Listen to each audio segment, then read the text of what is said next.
Hey everyone, and welcome. Today we're going to do something a little different. We're going to take apart this beautiful little fable, The Clockmaker and the Phoenix of Time, to really understand what makes a great story tick. It's all about a clockmaker who tries to control time itself. We're going to see how it's built, piece by piece, right from its very first line. So, the story kicks off with this line. And it's so powerful, right? In just 10 words, you immediately get this deep sense of the clockmaker's isolation.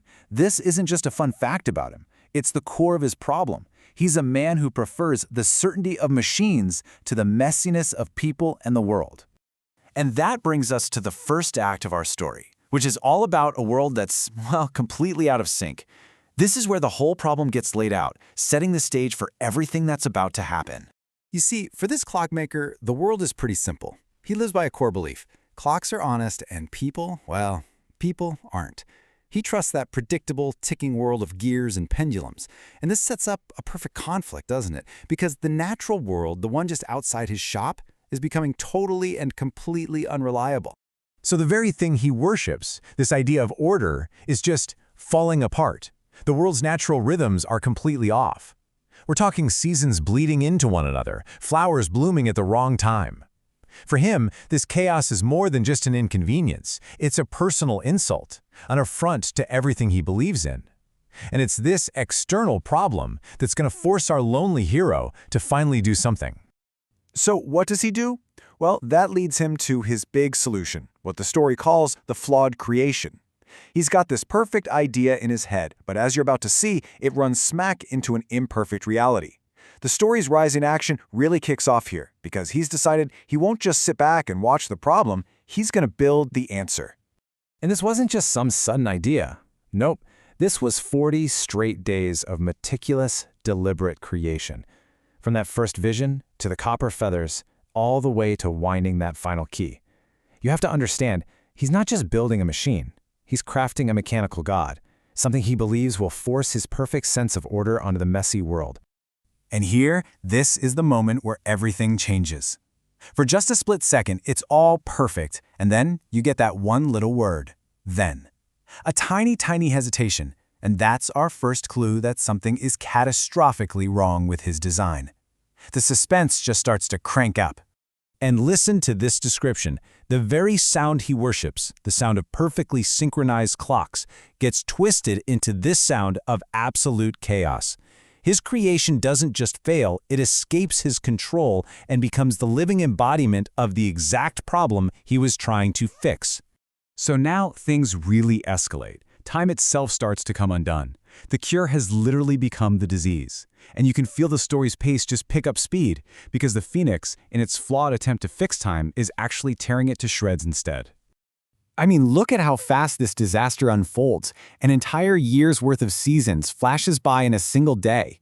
You've got winter in the morning, a blazing summer in the afternoon, and then autumn by sunset. The Phoenix isn't regulating time, it's just burning right through it. Just to put this in perspective, the scale of this failure is just mind-boggling. 1 hour is now equal to 1 full year. Think about that.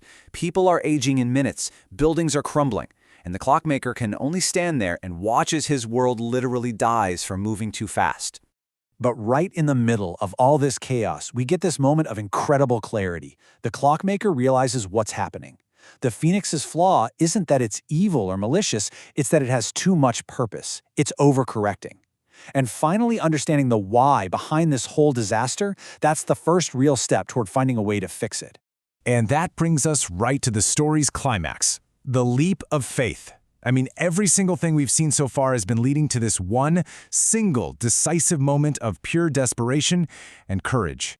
Just stop and think about this for a second. This is a man who trusts machines more than people, right?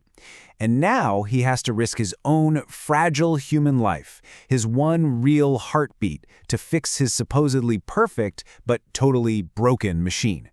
So he leaps from the tower, and in that one instant he becomes part of the unstable, chaotic system he created.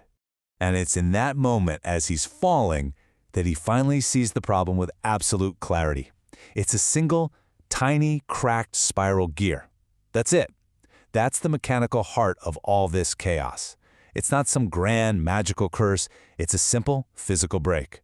So this is it, the physical climax of the whole story. This man of ultimate precision, who built this incredible creature from the outside in, now has to plunge his hands into its fiery, chaotic core to perform the most delicate repair you can possibly imagine, all while he's falling through a sky that's just flickering with seasons. It's incredible. And with that one act, the climax is over. That brings us to the final part of our story, the new balance. The chaos is resolved, and a whole new kind of order begins. You can feel the tone shift from that frantic energy to a sense of calm and stillness. You see, the Phoenix itself is completely transformed. It's no longer this creature of wild, uncontrolled chaos. Because of what the clockmaker did, it's achieved a new kind of balance, a quiet precision. It's finally become the guardian he always meant for it to be. Okay, so the clockmaker fixed the Phoenix. But wait, he's still falling to his death. And here we get this beautiful reversal. His creation, now perfected, dives, not in chaos, but with pure intention, to save its creator. It's this perfect moment of reciprocity, the start of a whole new relationship.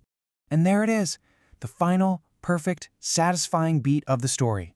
Just a simple sentence that echoes the initial problem, right? The world was wrong, but now, after all that sacrifice and understanding, it has been made right. The ticking is finally in sync. So the story leaves us with a world that's in balance. But man, what a cost. The clockmaker had to completely abandon his isolation. He had to merge his own human imperfection with his mechanical creation. Which kind of leaves us with one last question to chew on. What is the price of perfect balance? Is it something we can ever really achieve? Or is it always just this delicate dance between order and chaos?